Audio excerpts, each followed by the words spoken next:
আলাইকুম। আজকে দেখাচ্ছি লাউ ভাজি, অনেক মজার। আমরা প্রথমে তেলের মধ্যে পেঁয়াজ কাঁচামরিচ দিয়ে একটু ভেজে নিব, নিয়ে আধা চামচ আদা বাটা, আধা চামচ রসুন বাটা দিয়ে আমরা এর মধ্যে কেটে রাখা ইয়েটা লাউ দিয়ে দিচ্ছি, দিয়ে আধা চামচ হলুদ গুঁড়ো, আধা চামচ ধনিয়া গুঁড়ো, আধা চামচ জিরা গুঁড়া দিয়ে আমরা একটু এখানে লবণ আমি দিয়ে দিচ্ছি, কিন্তু আসলে লবণটা পরে দিলে ভালো, পানিটা কম ওঠে। লবণটা প্রথমে দিলে দেখুন একটু পানি বেশি উঠে যায়। ঢেকে ভাজি করবেন না, একটু খোলা রেখে ভাজি করতে হবে যেন পানিটা কম ওঠে। পানিটা শুকিয়ে যাওয়া পর্যন্ত আমরা অপেক্ষা করবো, এতে এটা সিদ্ধ হয়ে যাবে। এবং সব কিছু ঠিকঠাক থাকলে, পানি শুকিয়ে গেলে আমরা এটা নামিয়ে পরিবেশন করবো। অসম্ভব মজা হয়, আপনারা এটা ভাত রুটির সাথে খুব মজা করে খেতে পারেন। সবাই আমার চ্যানেলটি লাইক করুন, শেয়ার দেবেন, সাবস্ক্রাইব করবেন এবং প্রিয়জনকে বেশি বেশি করে শেয়ার দেবেন। আর আমার চ্যানেলে সব রকম রান্নার রেসিপি রয়েছে, আশা করি সেগুলি দেখবেন।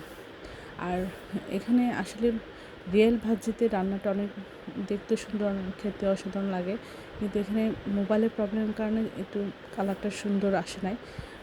সবাই একটু ক্ষমা দৃষ্টিতে দেখে আমার চ্যানেলটি লাইক করুন, সেজন্য সাবস্ক্রাইব করবেন এবং আমার চ্যানেলের পাশে থাকবেন। আসসালামু আলাইকুম। আজকে দেখাচ্ছি ডিম দিয়ে লাউ রান্না। প্রথমে আমরা 2টি ডিম সিদ্ধ করে একটু কেটে ছিলে এভাবে একটু ভেজে নিব। তারপরে আমি যেই পাত্রে রান্না করব সেই পাত্রে আপনার তেলের মধ্যে পেঁয়াজ কাঁচামরিচ দিয়ে একটু ভেজে নিব। এভাবে রান্নাগুলো অসম্ভব মজা হয়, আপনারা একবার হলেও ট্রাই করে দেখবেন। এখানে আমরা আধা চামচ আদা বাটা, আধা চামচ রসুন বাটা দিয়ে একটু ভেজে নিই। একটু সামান্য পানি দিয়ে আধা চামচ হলুদ গুঁড়ো, আধা চামচ ধনিয়া গুঁড়ো, আধা চামচ জিরা গুঁড়া দিয়ে আমরা লাউটা একটু ভালো করে কষিয়ে নিচ্ছি। আধা চামচ লবণ ভালো করে কষিয়ে নিয়ে আমরা ঝোল দিচ্ছি, আর এর মধ্যে ডিমটা দিয়ে দিচ্ছি, দিয়ে আমরা এটা রান্না করবো।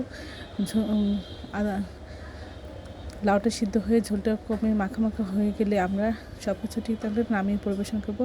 এটা অসম্ভব মজা হয়, আপনারা এভাবে বাসায় একবার হলেও ট্রাই করে দেখবেন, অসাধারণ লাগে এটা খেতে। সবাই আমার চ্যানেলে লাইক এবং শেয়ার দেবেন, সাবস্ক্রাইব করবেন এবং প্রিয়জনকে বেশি বেশি করে শেয়ার দেবেন। আর আমার চ্যানেলে সব রকম রান্নার রেসিপি রয়েছে, আশা করি আপনারা সেগুলো দেখবেন। আর সবাই আমার চ্যানেলটি লাইক এবং শেয়ার দিয়ে সাবস্ক্রাইব করবেন এবং আমার চ্যানেলের পাশে থাকবেন। অসাধারণ রান্না এগুলি, একবার হলে আপনারা উপভোগ করবেন। দেখাচ্ছি মসুরের ডাল দিয়ে লাউ রান্না। আমরা প্রথমে ডাল, আধা বাটি ডাল ধুয়ে আমরা দিয়ে দিচ্ছি পানিতে, বলক উঠে যাচ্ছে। আমরা এর মধ্যে দিয়ে দিব কিছু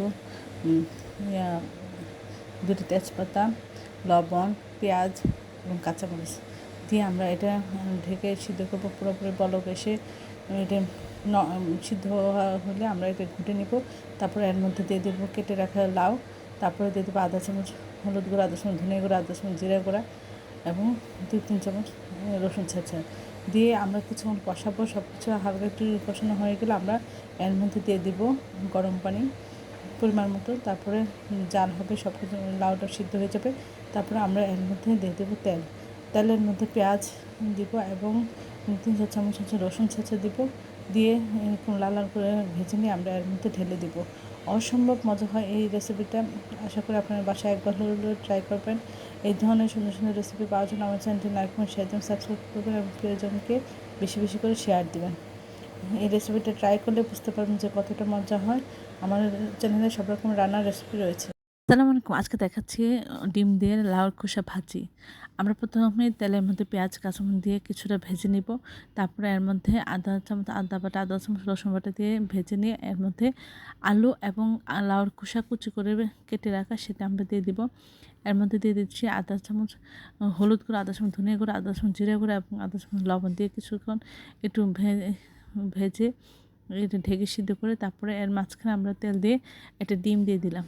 ডিমটা এভাবে ঝুরি ঝুরি করে নিচ্ছি, তারপর পুরোটা ভাজির সাথে আমরা ডিমটা মিশিয়ে নিচ্ছি এবং বারবার নেড়ে চেড়ে নিব, নিচে যেন লেগে না যায়। প্রয়োজন হলে আমরা তেল দিব। সব কিছু ঠিক থাকলে আমরা নামিয়ে পরিবেশন করব। অসম্ভব মজা হয়, আপনারা এইভাবে লাউর খোসা ফেলে না দিয়ে একদিন হলো এই রেসিপিটা ট্রাই করবেন, দেখবেন কতটা টেস্টি হয়। এই ধরনের সুন্দর সুন্দর ভিডিও পাওয়ার জন্য আমার চ্যানেলটি লাইক এবং শেয়ার দেবেন, সাবস্ক্রাইব করবেন এবং প্রিয়জনকে বেশি বেশি করে শেয়ার দেবেন।